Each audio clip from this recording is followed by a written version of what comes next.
trained on a different engine. So that means that if DICE is struggling with something and may need help from, let's say, a Bioware studio, they can't because the Bioware guys don't know Frostbite and vice versa. Now today, well, basically every single team in the games label have themselves decided to use Frostbite. It is not something that we force on people. They've decided to use the engine themselves because they think it's the best technology base that they can have. And what that does for me and for the people who run the label is it allows us to be able to give teams help where they need help. And to me, that is a gigantic benefit. And then obviously, working and improving on one code base instead of 11 is going to make that one code base better all the time.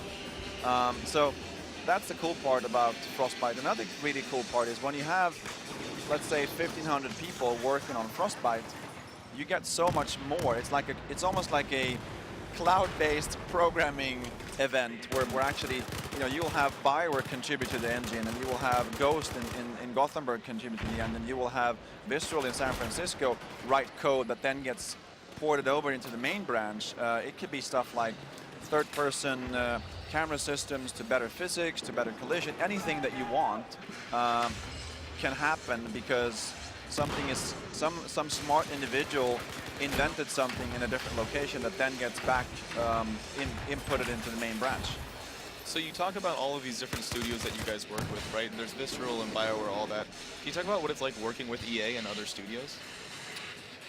Well, for me, one of the most interesting things, I was general manager for DICE for a long time.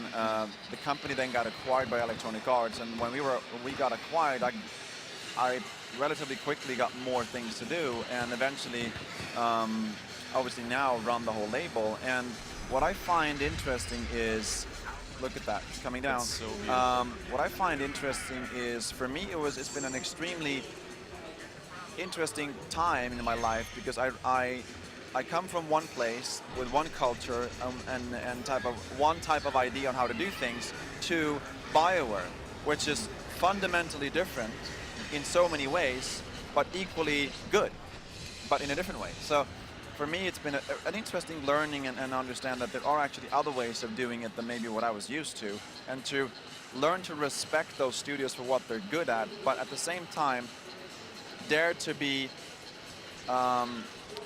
push them in a direction that you think you can, let's take Bioware as an example.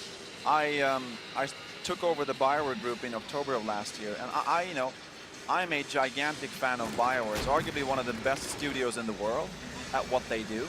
And I told Frank, my boss, listen, I don't know how much I can teach these guys. I don't know that I can, trying to be humble, frankly, because I'm